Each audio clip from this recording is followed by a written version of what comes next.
నమస్తే, welcome to media TV plus. ప్రస్తుతం మనతో పాటు ఉన్నారు హుజూర్ నగర్ మాజీ ఎమ్మెల్యే, అలాగే ఆయన ఎంపీ కంటెస్టెంట్ కూడా, మరెవరో కాదు శానంపూడి సైదిరెడ్డి గారు. రైట్, అసలు హుజూర్ నగర్ అంటే ఈ మధ్య కాలంలో తెలంగాణ రాష్ట్ర రాజకీయాలు మొత్తం ఇటు నల్గొండ జిల్లాకి సంబంధించి ఎక్కువగా నడుస్తున్నాయి. ఒకసారి ఆయనతో డిస్కషన్ చేసే ప్రయత్నం చేద్దాం. నమస్తే సార్. నమస్తే. ఎలా ఉన్నారు? Good, very good. రైట్, ఏంటి అసలు అంటే సడన్గా తెలంగాణ మొత్తం కూడా నల్గొండ వైపు చూడడం స్టార్ట్ చేసింది. ఏమైంది అసలు అంటే ఏం జరుగుతుంది? ఇటు మంత్రుల దగ్గర నుంచి ఎమ్మెల్యేల దగ్గర నుంచి మాటల తూటాలు పేలుతున్నాయి పార్టీలో. అంటే ఇప్పుడు ప్రభుత్వంలో ఉన్న పార్టీ ఏదైతే ఉందో అంతర్గత కలహాలు కూడా ఎక్కువగా జిల్లాకి సంబంధించే ఎక్కువ మంది ఉన్నారు. ఏం చెప్తారు? అంటే ఫస్ట్ నుంచి కూడా నల్లగొండ అనేది ఒక రాజకీయ చైతన్యం ఉన్న జిల్లా. దాంతోపాటు ఫస్ట్ నుంచి కూడా పెద్ద పెద్ద లీడర్లు ఎమర్జ్ అయ్యారు. ఈరోజు కాంగ్రెస్లో మొత్తం లీడర్షిప్ అంటే ఫ్యామిలీల లీడర్షిప్, మొత్తం ఫ్యామిలీస్ బేసిక్గా ఫస్ట్ నుంచి కూడా. ఇప్పుడు కూడా మీరు చూస్తే కోమటిరెడ్డి రాజగోపాల్ రెడ్డి గారి ఫ్యామిలీ అయితేంది, సుఖేందర్ రెడ్డి గారి ఫ్యామిలీ అయితేంది, నీకు జానారెడ్డి గారి ఫ్యామిలీ అయితేంది, ఉత్తమ్ కుమార్ రెడ్డి గారి ఫ్యామిలీ అయితేంది, అంటే ఫ్యామిలీ ఓన్డ్ బిజినెస్. ఇక అందుకని బిజినెస్లో ఉండరు కాబట్టి ఒకరికొకరు గొడవలు అవుతూ ఉంటాయి. అంటే నాది ఎక్కువ నీది ఎక్కువ. అది ఎంతసేపు కాంగ్రెస్ ఉంటే ఏంది లాభాలు, డబ్బులు సంపాదన తప్ప వాళ్ళకి వేరేది ఉండదు. అందుకని ఖచ్చితంగా గొడవలు అవుతాయి. ఇక దాంతోపాటు పెద్ద లీడర్లు అందరూ ఆడు ఉండేసరికి ఫోకస్ కూడా అక్కడ ఉంటా ఉంది. ఇక మిగతా విషయానికి వస్తే అంటే అవి ఎప్పుడు ఫస్ట్ నుంచి కూడా ఈవెన్ ఇందిరాగాంధీ గారి మీద ఆపోజిట్గా పోటీ చేసిన నారాయణ రెడ్డి గారు చేసినప్పటి నుంచి కూడా ఒక చైతన్యవంతమైన జిల్లా. అందుకని ఏది జరిగినా రేపు ఎవరు అధికారంలోకి రావాలన్నా నల్లగొండ నుంచి స్టార్ట్ కావాలి. అందుకని నల్గొండలో సాధారణంగా అయితేనే ఉంటుంది అని.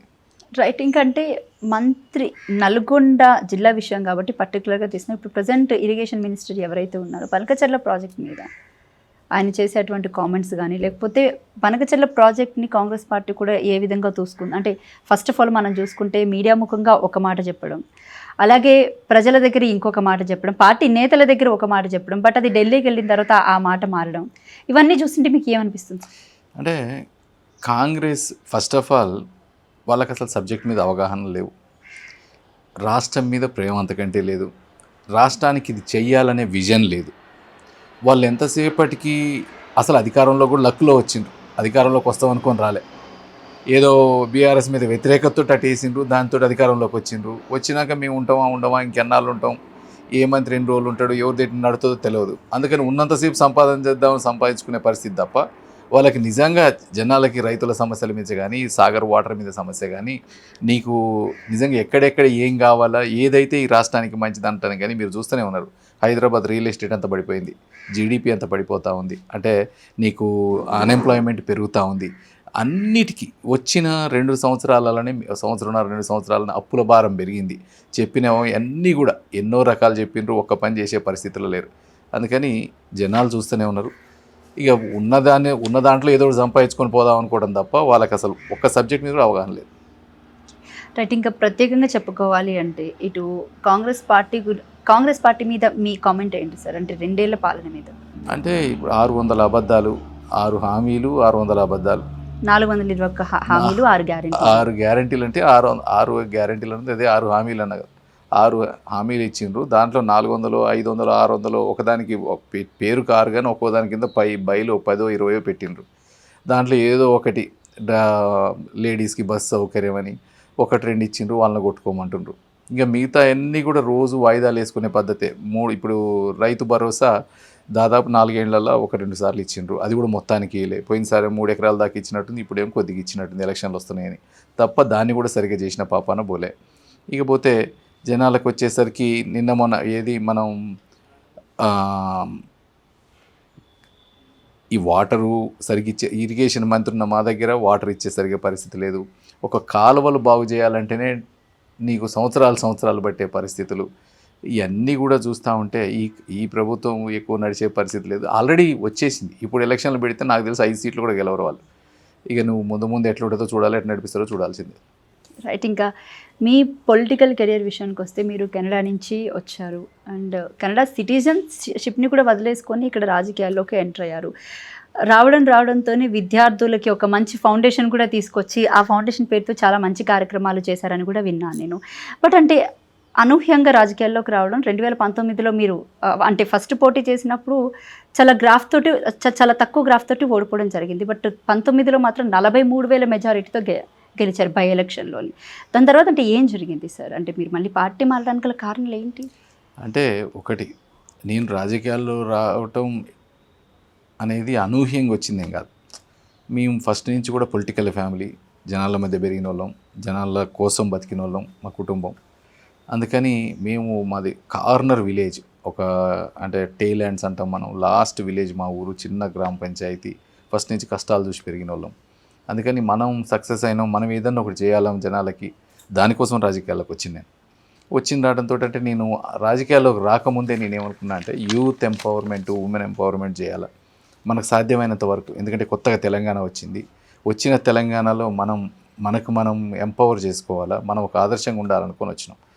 దాంతో అక్కడ రావటం, కేసీఆర్ గారు నన్ను పిలవటం, మేము అంటే నేను ఫౌండేషన్ ద్వారా యూత్ ఎంప్లాయబిలిటీ స్కిల్స్ అయితేంది, యూత్ మోటివేషనల్ స్కిల్స్ అయితేంది, ప్లస్ విద్య, వైద్యం అన్నిటి మీద కూడా హెల్ప్ చేసుకుంటున్నాం.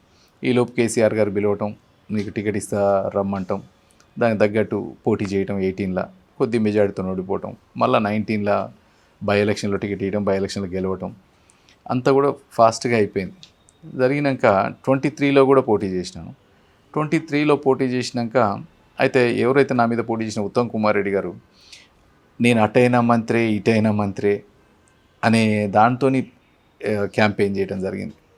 ఇవన్నీ చూసినాక నేను రాజకీయాలంటే ఒక క్లియర్ రాజకీయాలు చేద్దాం, ఒక మంచి రాజకీయాలు చేద్దాం, ఒక ఆదర్శవంత రాజకీయాలు చేద్దాం అనుకుని వచ్చినా కానీ ఇట్లా దొంగ రాజకీయాలు వెనక నుంచి చేద్దాం అనే ఉద్దేశంతో రాలే.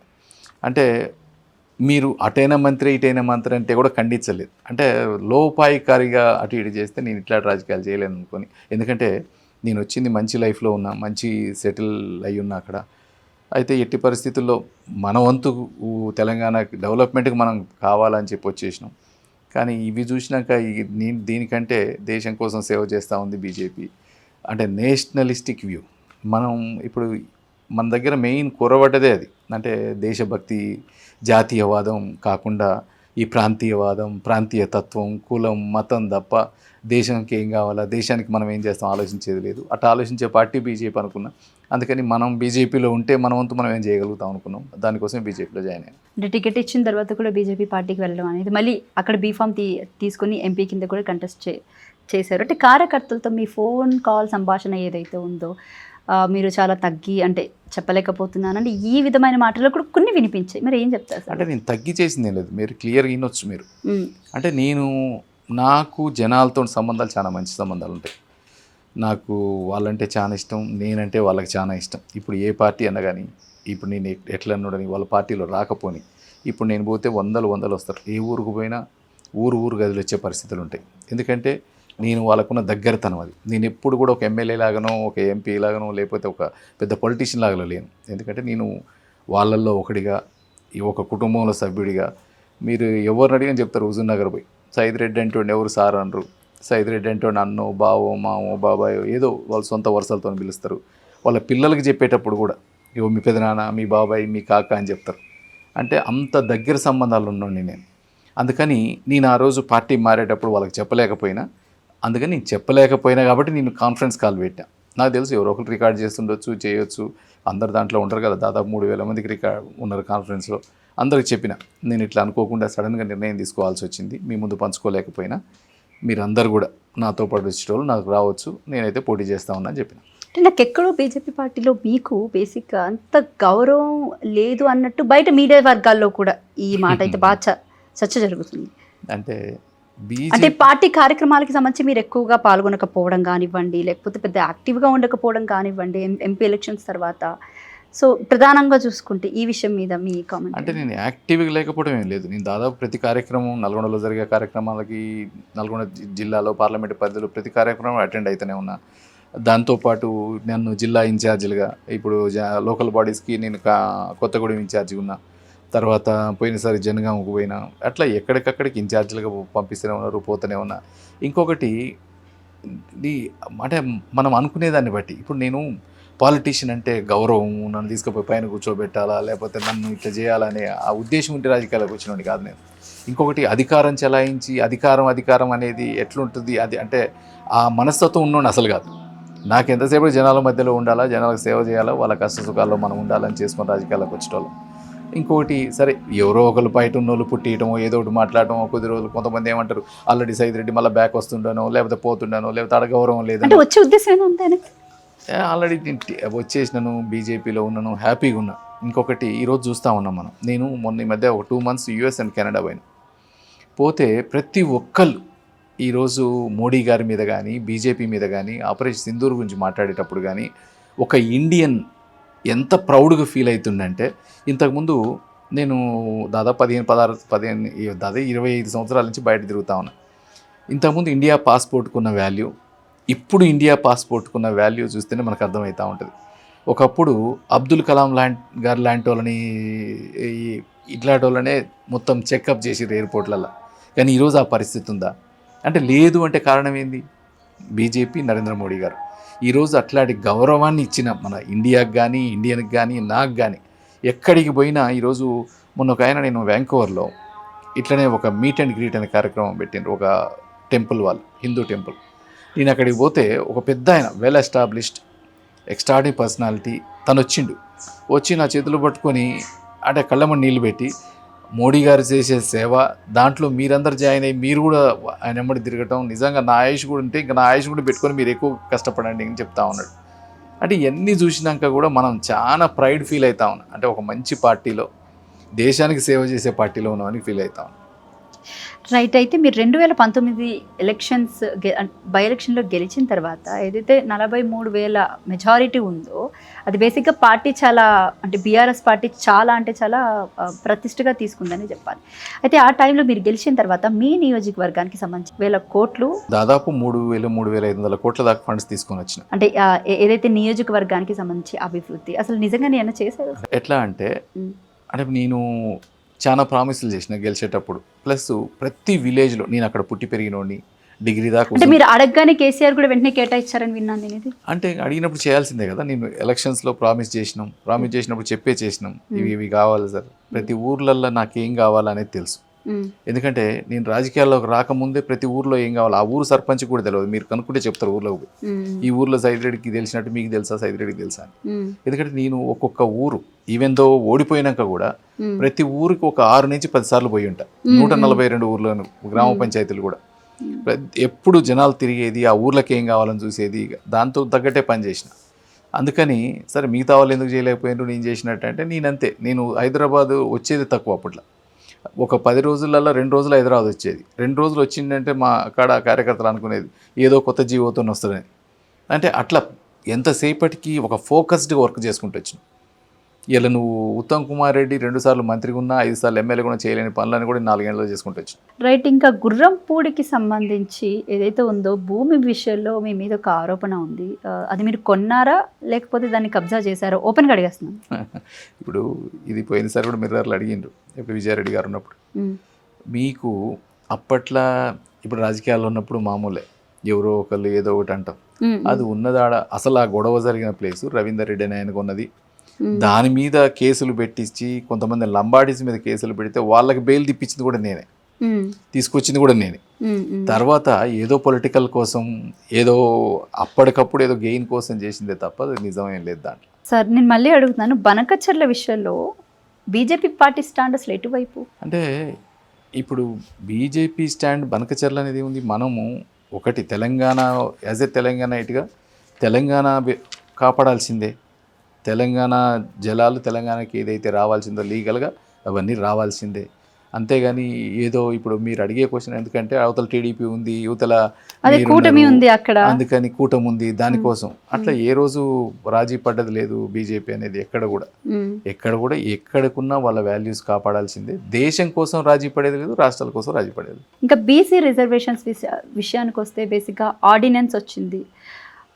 ఆర్డినెన్స్ విషయం కూడా పక్కన పెడితే బీసీ రిజర్వేషన్స్లో 42% ఏదైతే ఉందో దాంట్లో 10% ముస్లిమ్స్కి కేటాయించారన్న విషయం ఏదైతే ఉందో బీజేపీ నేతలు తీవ్రంగా ఖండిస్తున్నారు దాన్ని. సో మీరు ఏ రకంగా ఇప్పుడు అసలు ఆ రిజర్వేషన్సే ఫేక్. ఎందుకంటే వాళ్ళు చెప్పింది ఇప్పుడు 42% మేము రిజర్వేషన్స్ ఇస్తా అన్నాం. 42%లో మత ఆధారిత రిజర్వేషన్లు అయితే అని నేను అనుకోలేను. మత ఆధారిత రిజర్వేషన్లు ఏం చేసిండ్రు 10% మత ఆధారిత రిజర్వేషన్ అని చెప్పిండ్రు. ఆ దాంట్లో ఉన్న బీసీలల్లో ఈరోజు అన్నీ కలుపుకుంటే వీళ్ళు మొత్తం మీద అంత మాయ చేసి నంబర్ గేమ్ తప్ప దాంట్లో నిజంగా బీసీలకు ఒరిగేది ఏం లేదు. ఈరోజు అట్లా అనుకుంటే బీసీలల్లో కూడా కొంతమందికే వస్తూ ఉన్నాయి. దాన్ని కూడా అసలు మీరు ఏబిసిడి చేయండి బీసీలలో కూడా నిజంగా మీరు బీసీలకు న్యాయం చేసేటోళ్ళు అయితే ఏదో 2-3 కులాలు తప్ప మిగతా కులాలన్నీ కూడా వచ్చే పరిస్థితిలో లేవు. మీరు ఇచ్చే 42% మీరు ముస్లింలకు ఏదైతే వాళ్ళ 10% అన్నారో ఆ 10% తీసేసి ఉన్న వాటినే ఏబిసిడి చేయండి. ఏబిసిడి చేసి ఎవరైతే బీసీలలో ఇప్పటిదాకా కొన్ని క్యాస్ట్లు అసలు అధికారం నోసుకొని క్యాస్ట్లు ఉన్నాయి వాళ్ళందరూ కూడా వచ్చేటట్టు చేయండి. చేస్తే మేము ఖచ్చితంగా సపోర్ట్ చేస్తాం. ప్లస్ మీరు ఇస్తా అన్నదానికి అసెంబ్లీ పరంగా అదే మీరు ఇస్తా అన్నదానికి అసెంబ్లీలో సపోర్ట్ చేసింది బీజేపీ. కానీ మీరేమో మళ్ళీ ఆర్డినెన్స్ ఒకటి తీసి 42లో 10% బీసీలకి అని చెప్పి మీరు వేసిన లెక్కలు కూడా అసలు బీసీ గణనే తప్పు. మీరు ఏదైతే అంతకుముందు కేసీఆర్ గారు చేసిన దాంట్లోనేమో 56% ఉంటారు, వీడికి వచ్చేసరికి 52% ఉంటారు, 51% ఏదో అంటే 5% తగ్గించిండ్రు మీరు. అంటే ఇప్పుడు తెలంగాణలో మొత్తం 3 రాజకీయ పార్టీలు కూడా బీసీ నినాదం ఎత్తుకున్నాయి. ఎట్లా ఏదన్నా సరే చలో ఢిల్లీ, ఓవర్ టు ఢిల్లీ అని అంటున్నారు. సో ఏం జరగబోతుందంటే అంటే బీసీ రిజర్వేషన్స్ పై ఆర్డినెన్స్ లేకుండా 42% బీసీలకి ఇస్తే 1 అని అంటున్నారు. ఇంకొకటి ఈ 10% ముస్లిమ్స్కి కేటాయించింది ఏదైతే ఉందో దానికి వ్యతిరేకిస్తున్నామని అంటున్నారు. బట్ కాంగ్రెస్ పార్టీ ఏమో దీని గురించి పెద్ద ఎత్తున ఢిల్లీలో ధర్నా చేయబోతున్నామని ప్రకటించింది. ఏం చెప్తారు సార్? అంటే వాళ్ళకి కూడా తెలుసు ఈ అంతా ఒట్టి వాళ్ళు రాజకీయాల కోసం చేసేది తప్ప తెలంగాణలో అంటే నీకు మత ఆధారితంగా 10% ఇస్తే అది చెల్లదని తెలుసు, అవి కోర్టులు కూడా కొట్టేస్తాయని తెలుసు. కానీ ఏదో బీసీలతో గేమ్స్ వాళ్ళు ఏంటంటే ఇప్పుడు జరుగుతున్న పరిపాలనలో ఏదైతే తప్పులు జరుగుతున్నాయో వీటిని కప్పిపుచ్చటానికి ఈ కొత్త నినాదాన్ని తీయటం, కొత్త దాన్ని రెచ్చగొట్టడం తప్ప వాళ్ళు నిజంగా ఇదేదో బీసీల మీద ప్రేమతోటో లేకపోతే బీసీ మీద దాంతో చేయడానికి చేయమని బీసీ ముఖ్యమంత్రిని ఇప్పుడు కాంగ్రెస్ రేపు చేస్తారేమో చూద్దాం. రైట్. బీజేపీ పార్టీ అయినా బీసీలకి దూరమైందా సార్? ఎందుకంటే మొన్న రీసెంట్గా కూడా మొన్నటి వరకు బీజేపీ అధ్యక్షుడు ఎవరైతే ఇప్పుడు ప్రెసిడెంట్ రామచంద్రరావు ఓసీకి ఇచ్చున్నారు, బీసీకి ఇస్తానని చెప్పేసి అని గతంలో అంటే బీసీని ముఖ్యమంత్రి చేస్తామని చెప్పేసి బీజేపీ పార్టీ మేనిఫెస్టోలో కూడా ఉండే. బట్ ఏమైంది సడన్గా అంటే ఓసీని పార్టీ ప్రెసిడెంట్ చేయడానికి గల కారణాలు అంటే ఇది పార్టీ ప్రెసిడెంట్ ముఖ్యమంత్రి 2 డిఫరెంట్ థింగ్స్. మీరు బీజేపీలో ఎక్కడన్నా చూడండి పార్టీ ప్రెసిడెంట్ ముఖ్యమంత్రి ఏం కాడు, పార్టీ ప్రెసిడెంట్ని ముఖ్యమంత్రి ఏం చేయరు. ఇది పార్టీ పరిపాలనా సౌలభ్యం కోసం, అడ్మినిస్ట్రేటివ్ కోసం, దానికోసం పనిచేసుకుంది ఇది. అంతేగాని దాంట్లో కూడా మీరు వచ్చి కులాల పెట్టాలా, కులాలతో చేయాలని. ప్లస్ బీసీ ఎప్పుడు మేము పార్టీ అధ్యక్షుడిని బీసీని పెడతామని చెప్పలే. ఇలా బట్టనుకుంటే 11 సంవత్సరాల నుంచి ప్రధానమంత్రి కూడా మోడీ గారు బీసీ. ఇలా ఇంతకుముందు అదే ఉందా? వేరే కాంగ్రెస్ పార్టీలో జైలేస్తారా? అట్లా వాళ్ళు జైలేసిండ్రా? ఏ పార్టీలో చేయలేరు, ఒక బీజేపీలోనే జైలేస్తారు. ఎందుకంటే మీరు ఎక్కడన్నా చూడండి ఈరోజు ఇక్కడికి వచ్చినా చేసినా అంటే జనం కోసం పనిచేస్తుంది బీజేపీ. అంటే బీజేపీ పార్టీ అధ్యక్షుడు ప్రెసిడెంట్ రామచంద్రరావు గారు ఎవరైతే ఉన్నారో ఆయనకి సరిగా మాట్లాడలేదు అని, అసలు సరిగా థింగ్స్ని హ్యాండిల్ చేయలేరు అని చెప్పేసి అని ఈ విధమైన బీజేపీ పార్టీకి సంబంధించి కొంతమంది కార్యకర్తలే డైరెక్ట్గా మాట్లాడుకుంటున్నారు. వెరీ గుడ్ క్వశ్చన్ ఇది. ఎందుకంటే మొన్నటిదాకా బీజేపీలో అధ్యక్షుడు ఎవరు, బీజేపీకి ఒక అధ్యక్షుడు ఉంటాడు, దాని గురించి మాట్లాడుకున్న నాదుడు లేడు. కానీ ఈరోజు బీజేపీ అధ్యక్షుడు ఎవరు, అధ్యక్షుడు చరిత్ర ఏంది, అధ్యక్షుడు మంచిగా ఉండా లేడా అంటే ఎన్ని మాట్లాడుతారంటే ఏంది అర్థం?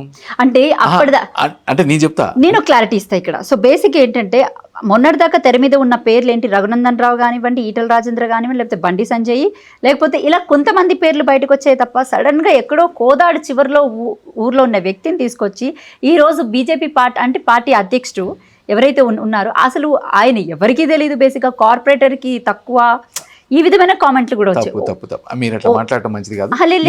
కామెంట్లు వచ్చాయి, కామెంట్లు కాదు, అసలు ఆయన ఆల్రెడీ ఎమ్మెల్సీ చేసిండు, plus renowned lawyer, senior designate హైకోర్టులో, ప్లస్ తన ఏబీవీపీ స్కూల్ డేస్ నుంచి కూడా పార్టీలో ఒక సైనికుడిలాగా పనిచేసినోడు.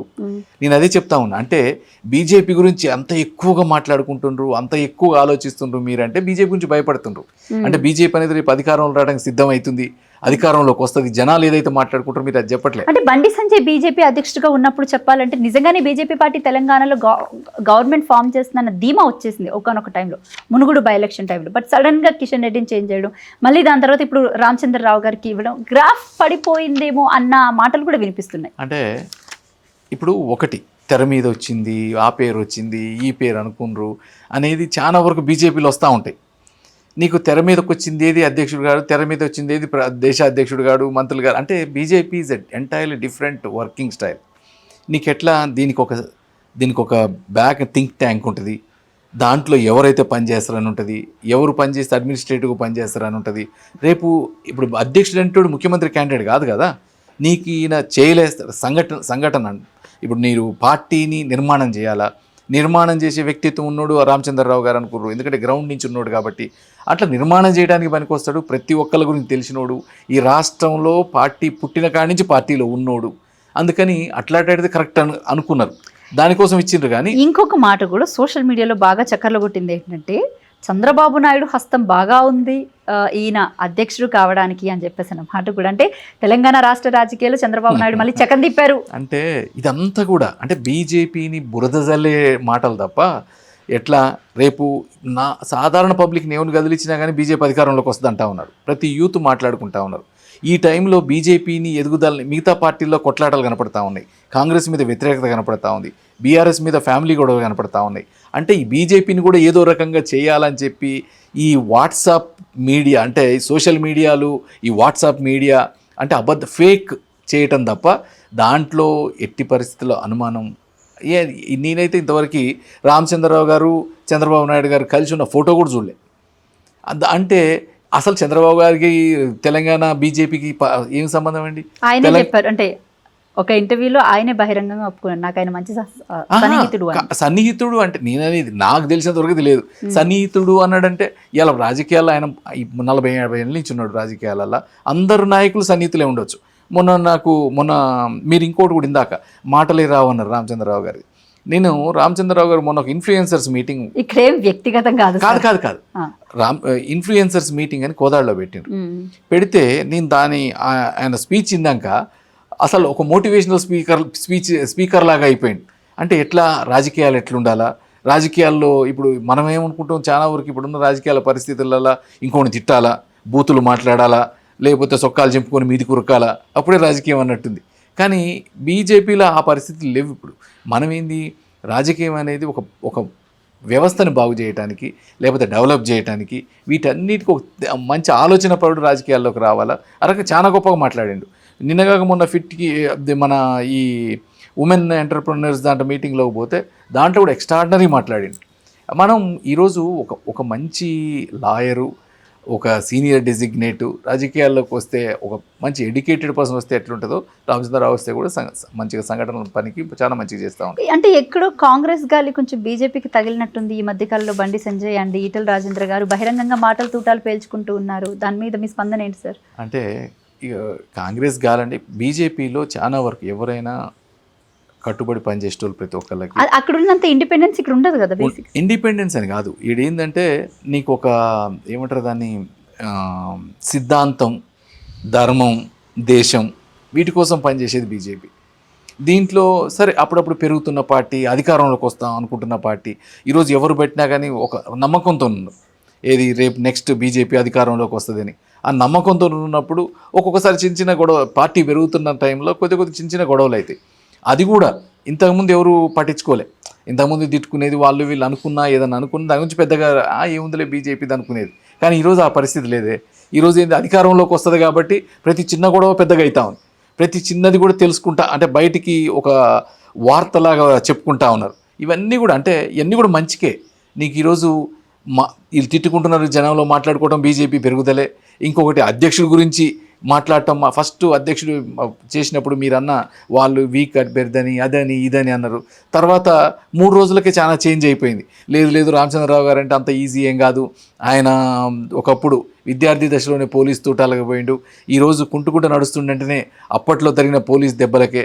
అంటే మామూలు ఫైటర్ కాదు, ఒక మంచి ఫైటరు, ఇన్నాళ్ళు బయటపడలేదు. అట్లనే బీజేపీ కూడా ఫస్ట్ నుంచి పనిచేసే కార్యకర్తలకు విలువిస్తుంది అనే దానికి ఒక నిదర్శనం రామచంద్రరావు గారిని నేను మాట్లాడుకుంటా ఉన్నాను.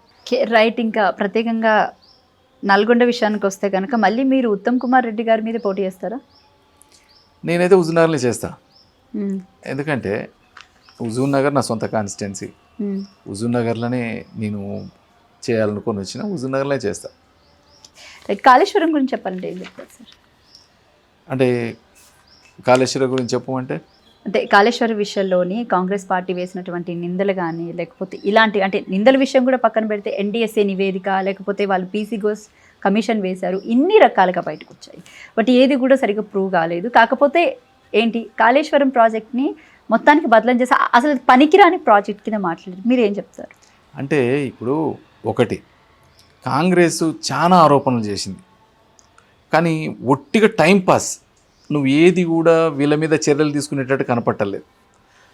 వాళ్ళిద్దరు కలిసి పనిచేస్తున్నట్టుంది, బీఆర్ఎస్ అండ్ కాంగ్రెస్. పొద్దుగుకులు అంటే ఒట్టిగా మాట్లాడుకోవటం, బయట ఏదో చర్యలు తీసుకున్నట్టు మాట్లాడటం. నువ్వు నిజంగానే కాళేశ్వరం మీద మాట్లాడినావు, కాళేశ్వరం మీద అవినీతి జరిగిందన్నావు, కాళేశ్వరం మీద చేసిందన్నావు, కానీ నువ్వు ఇప్పుడు దాకా కమిషన్లు వేసినావు. వేసిన కమిషన్ ఇంతవరకు దాన్ని ఇచ్చింది లేదు, వేసిన దాని మీద ఒకటి ప్రూవ్ చేసింది లేదు. అంటే ఎంతసేపటికి జనాలను మోసం చేయడానికి చేస్తున్న ఈ తప్ప, ఇది పాలిటిక్స్ కోసం చేసేది తప్ప ఈ రాష్ట్రం కోసం పనిచేసేది కాంగ్రెస్ కాదని తెలుసు.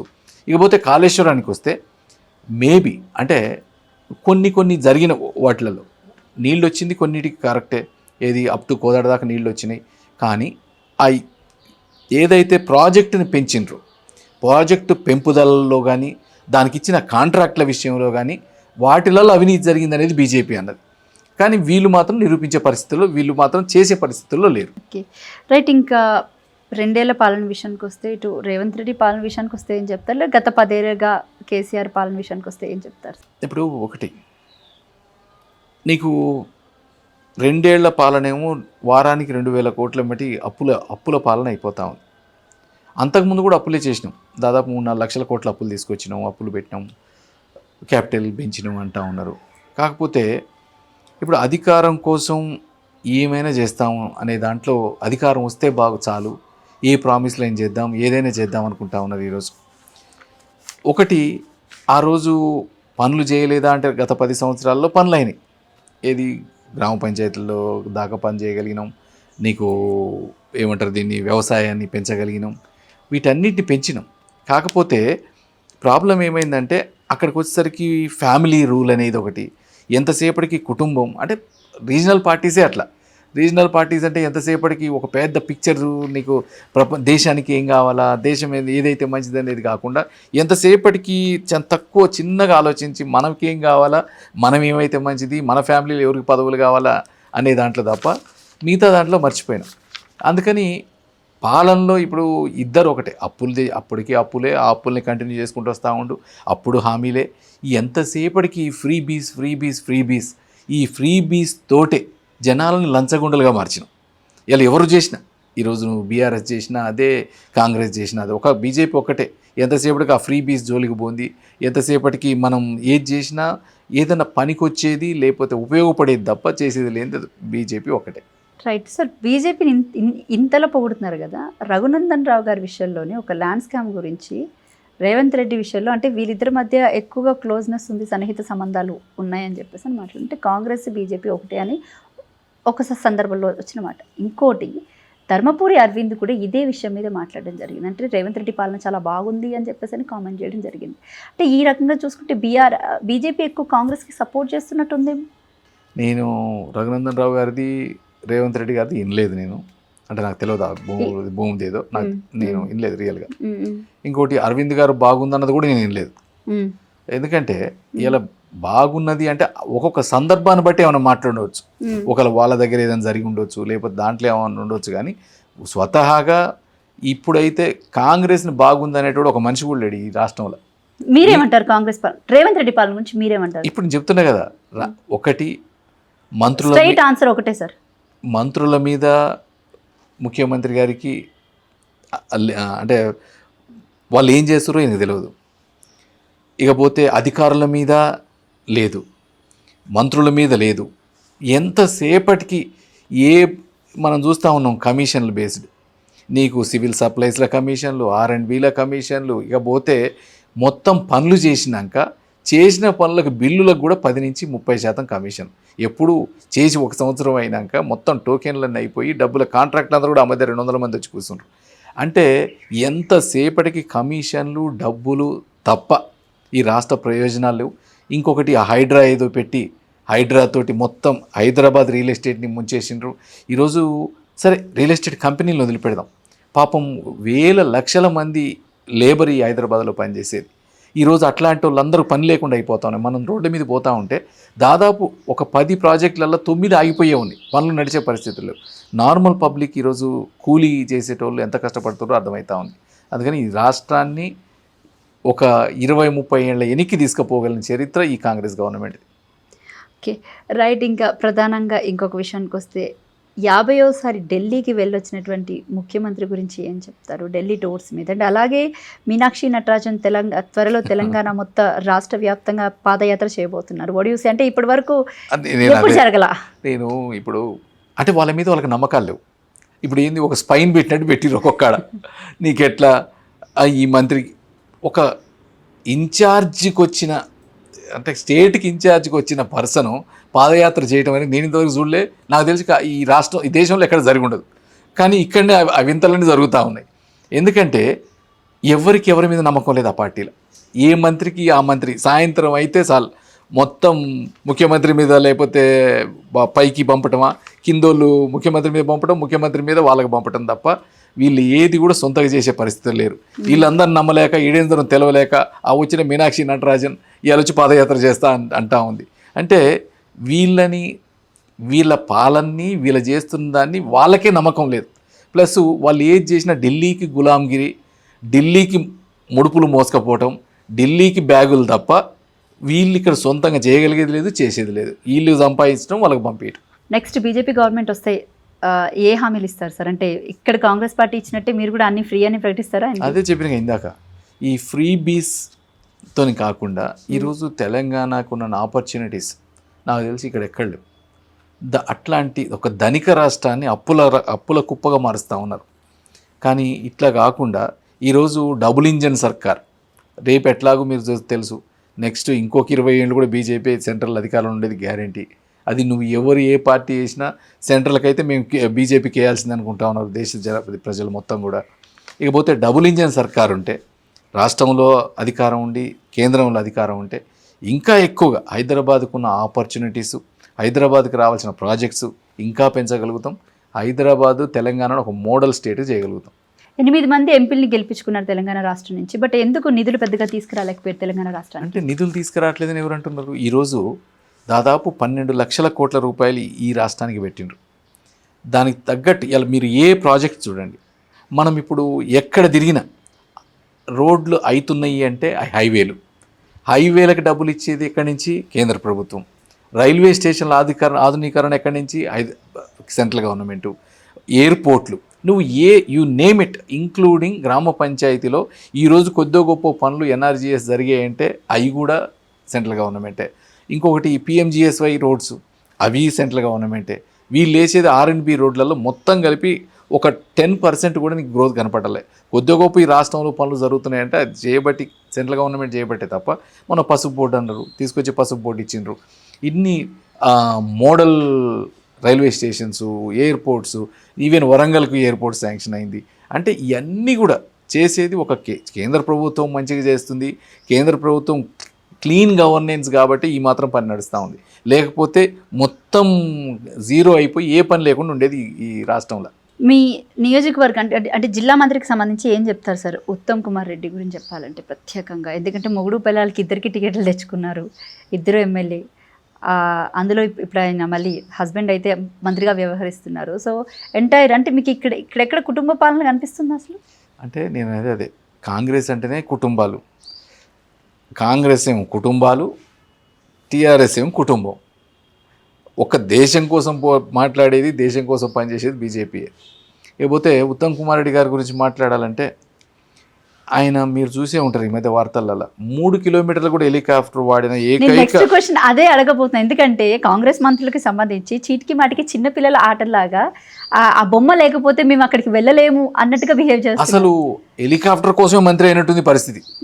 మీరు పోతే హుజూర్ నగర్ నుంచి మేళచెరు, హుజూర్ నగర్ నుంచి జానపాడు 20 కిలోమీటర్లు, 10 కిలోమీటర్లు, హుజూర్ నగర్ నుంచి ఇంకొకడ మధ్యలో 3 కిలోమీటర్లే, అక్కడ కూడా హెలికాప్టరే. అంటే హెలికాప్టర్ కోసం కొట్లాటను కూడా ఏ విధంగా చూస్తారు?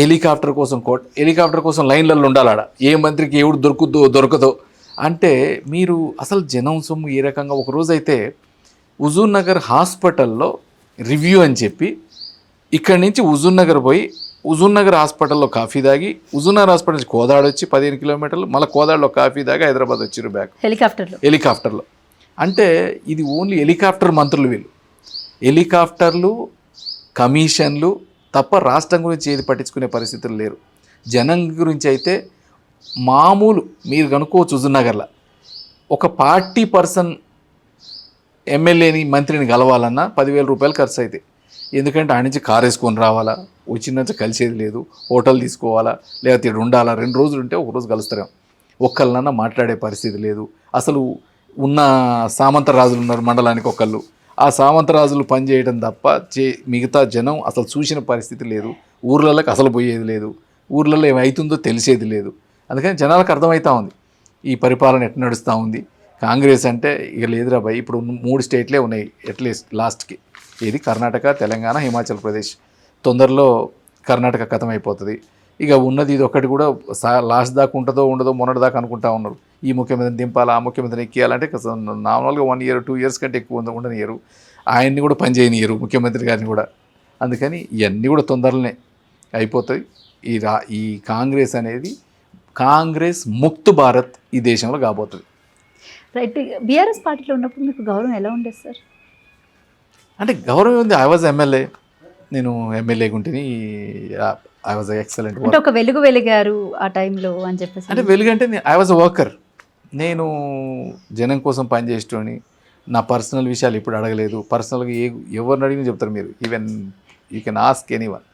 నేను ఎంతసేపటికి పని చేయాలని చేసేటోని. పని చేసేవాడికి ఎక్కడైనా విలువే ఉంటుంది, ఇక్కడైనా ఉంటుంది, అక్కడైనా ఉంటుంది. అంటే నేను మీ నియోజకవర్గంలో చేసిన ఎంక్వైరీకి సంబంధించి చిన్న చిన్న ఆరోపణలు తప్ప ఇంకా పెద్దగా ఎంత లోతుగా వెళ్ళినా ఎవరేం చెప్పట్లేదు. సీరియస్లీ ఎవరేం చెప్పట్లేదు. అందుకనే నేను ఇంత పర్టికులర్గా అడగాల్సి వచ్చింది. రైట్. మీరు కేటీఆర్ గురించి చెప్పాలంటే ఏం చెప్తారు మరి? అంటే నేను ఇలా ఒకటి పర్సనల్గా నేను మాట్లాడదలుచుకున్నాను, ఎందుకంటే దాంట్లో పని చేసినా కాబట్టి. ప్రొఫెషనల్గానే కదా. ప్రొఫెషనల్గా అంటే it's a family party. They work for their own good. And దానికోసం ఇప్పుడు నేను ఎంతసేపటికి మనం కుటుంబాల కోసం పనిచేయటం కాదు, దేశం కోసం పనిచేయాలనుకుని రాజకీయాలకు వచ్చినాం, సిటిజన్షిప్లు వదులుకొని వచ్చినాం. అందుకని ఇలా నేను బ్రాడ్ మైండ్, బ్రాడ్ థింకింగ్ ఉన్నోడిని. దానికోసం మనం జనం కోసం ఎంత మంచిగా చేయొచ్చు, ఏం చేయాలనుకుని వచ్చేటోళ్ళం. అందుకని ఒక్క కుటుంబానికి పనిచేయడం కాదు, దేశానికి పనిచేయడానికి వచ్చినాం అనుకుంటున్నాం. రైట్. అయితే మీరు యాక్చువల్లీ బీజేపీ పార్టీలోకి వెళ్ళడానికి మెయిన్ రీజన్ బేసిక్గా నాకు వినిపించిన మాట ఏంటంటే, నేను ఎంక్వైరీ చేసిన మీ ఫౌండేషన్ ఏదైతే ఉందో దానికి సంబంధించి స్టూడెంట్స్కి శిక్షణ ఇస్తారు కదా, వాటిని కాపాడుకోవడానికి వాటికి స్కీమ్స్ ఎక్కువగా బీజేపీ పార్టీ నుంచి సెంట్రల్ పార్టీ కాబట్టి కాపాడుకోవచ్చు అన్న దాంతో మీరు వెళ్ళారు అన్న ఇది ప్రధానంగా ఉన్న ఆరోపణ. అది అసలు ఆరోపణ కాదు, అది తెప్పించుతాను. నాది మొత్తం దాన్ని చూపించిన. ఇప్పుడు స్కిల్ డెవలప్మెంట్ అనేది నేను అంతకుముందు ఎప్పుడు రాజకీయాల్లో రాకముందు I was working. Skill development అనేది డబ్బులు వచ్చేది కాదు, ఇట్స్ ఎ సాటిస్ఫాక్షన్. ఎందుకంటే కుటుంబాలని మనం సెట్ చేసిన వాళ్ళం అవుతాం. యూత్ని ఎస్పెషల్లీ వర్క్ ఫీల్డ్లోకి తీసుకురావాలా, వర్క్ చేసేటట్టు చేయాలా, ఉమెన్ ఎంపవర్ చేయాలని చేయడానికి చేసిన వాళ్ళం. అంతేగాని మీరు నాది ఐటీ రిటర్న్స్ అన్నీ తీసినా తెలుస్తుంది, నేను అప్పుడు ఎంత చేసినాం ఇప్పుడు ఎంత చేసినాం అంటే. ప్లస్ దాంట్లో వచ్చేది లేదు, ఏదో మాటలు అనాలా. ఏదో ఒక ఆయన అంటాడు దాంట్లో కేసులు పెట్టడానికి తప్పించుకోవడానికి పోయిండని, ఒక ఆయన ఇంకొక ఆయన బిజినెస్లు కాపాడుకోవడానికనే వచ్చినాయి. నేను ఇట్స్ ఎ వైట్ పేపర్. మీరు నా ఐటీ రిటర్న్ తీసుకోవచ్చు, లేకపోతే నా గురించి చేయొచ్చు, నేను చేసిన పని గురించి మాట్లాడవచ్చు. ఒకటే, ఈరోజు దేశానికి కొద్ది గొప్ప చేయాలంటే బీజేపీతోనే సాధ్యమవుతుంది. ఒక ప్రౌడ్ ఫీల్ అవుతా ఉన్నాం ఈరోజు మోడీ గారిని చూసినా, బీజేపీని చూసినా. అందుకని దానికోసమే జాయిన్ అయింది తప్ప ఇవన్నీ పిచ్చి ఆరోపణలు. ఫిరాయింపు ఎమ్మెల్యేల మీద మీ కామెంట్ ఏంటి సార్? అంటే నిన్న మొత్తం దేశవ్యాప్తంగా ఎంతో చాలా ఆతృతగా ఎదురు చూస్తుందని చెప్పాలి తీర్పు కోసం. మొత్తానికైతే 3 నెలల లోపు స్పీకర్ డెసిషన్ తీసుకోవాలని, అది అంటే ఈవెన్ చాయిస్ కూడా కాకుండా డైరెక్ట్గా డెసిషనే తీసుకోమని చెప్పేసి అని అంది. సో ఏం చెప్తారు సార్ దాని గురించి? అంటే ఇది ఒక మంచి వాతావరణం. ఎందుకంటే ఇప్పుడు బీజేపీలో ఎవరన్నా వచ్చి జాయిన్ అవుతానన్నా నువ్వు ఎలక్షన్ పోరాడిరా అంటారు, లేకపోతే నువ్వు పోయి గెలిచిరా అంటారు, రిజైన్ చేసిరా ముందైతే అంటారు. నాకు తెలిసి ఇంతవరకు నువ్వు దేశం మొత్తం మీద రిజైన్ చేయకుండా తీసుకున్న వాళ్ళు లేరు అసలు. ఇది ఒక రకంగా మంచిది, ఎందుకంటే ప్రజాస్వామ్యాన్ని కాపాడటానికి నువ్వు పార్టీలు మారి ఎమ్మెల్యేగా గెలిచినాక నువ్వు పార్టీ మారిన దానికి వాటికి తొందరగా నిర్ణయాలు కూడా అయితేనే ఇంకొకరిసారి చేయకుండా ఉంటారు. అందుకని దీన్ని సుప్రీంకోర్టు తీర్పును అంటే వేటు పడుతుంది అనుకుంటారా 10 మంది ఎమ్మెల్యేల మీద? ఇక రాజకీయాలు మళ్ళీ దానికి ఎన్ని మాట్లాడతారో, దానికి ఎన్ని రకాల ప్లాన్లు చేస్తారో ముందు ముందు చూడాలి. ఇక అంటే మీరు చేయలేస్తారా, చేయకుండా దానికి మళ్ళీ ఇంకేమన్నా పెడతారా, ఇవన్నీ రాజకీయాల్లో ఒక భాగాలు పావులు. ఎందుకంటే ఇక్కడ క్లియర్గా కొన్ని అయితే ఇప్పుడు దానం నాగేందర్ గారిని పార్టీలో తీసుకొని ఎంపీ టికెటే ఇచ్చిండ్రు. అట్లీస్ట్ చేసేటప్పుడు రిజైన్ చేయాలి, అది ఇంగితం. అంటే మామూలు నువ్వు గెలిచింది ఏంటి మళ్ళీ వచ్చి ఇటు పోటీ చేస్తున్నావు అంటే, మరీ ఇంత క్లియర్గా చేసి నువ్వు చేస్తున్నావు అంటేనే అది ఈ ప్రజాస్వామ్యం ఎంత దరిద్రంగా తయారు చేస్తూ ఉన్నారో ఈ నాయకత్వం, ఈ అధికారం కోసం అనేది అర్థమవుతా ఉంది. ఇది ఖచ్చితంగా ఇంకొకటి కూడా, ఇలా కోర్టులు కూడా తీర్పులు ఇస్తూ ఉన్నాయి 3 నెలలు నువ్వు చేయాలని. కోర్టులు కూడా తొందరగా వాళ్ళు కూడా కాలపరిమితి పెట్టుకోవాలి వాళ్ళు ఇచ్చే తీర్పులలో కూడా. నీకు మళ్ళీ కొంతమంది కోర్టులు ఏం చేసిర్రు, గవర్నర్లు కూడా తొందరగా చేయాలని చెప్తా ఉన్నారు. ఈరోజు టైం బౌండ్ అనేది కోర్టులకు ఉండాలా, గవర్నర్కు ఉండాలా, అది స్పీకర్కు ఉండాలా, అందరికి ఉంటేనే మంచిది. అంతేగాని ఇది ఎవరికి వాళ్ళ దగ్గర పెట్టుకొని ఇంకో 5 సంవత్సరాల దాకా కంప్లీట్ చేసుకుంటా పోతే ఏది మంచిది కాదు. ఇది ప్రజాస్వామ్యం. దీని మీద మళ్ళీ ఇంకొక ఎమ్మెల్యే కూడా పిటిషన్ వేయొద్దు, దీని మీద ఇంకా డ్రాగ్ చేయొద్దు, ఎక్స్టెన్షన్ చేయొద్దు, విదిన్ 3 monthsలో దీన్ని ఎట్లేదన్నా క్లోజ్ చేయాలి అని చెప్పేసి అని గట్టిగానే కొంచెం చెప్పినటువంటి సందర్భం కూడా కనిపించింది. అంటే ఇప్పుడు స్పీకర్ అనేది బేసిక్గా ఇట్స్ నాన్ పొలిటికల్ పోస్ట్, కానీ దేశం మొత్తం మీద స్పీకర్ మీద రాజకీయాలు పనిచేస్తాయి. రాజకీయాలకు అనుగుణంగానే పనిచేస్తారు. ఆ అధికార పార్టీకి ఏది ఉందో అట్లనే పనిచేస్తూ ఉన్నారు.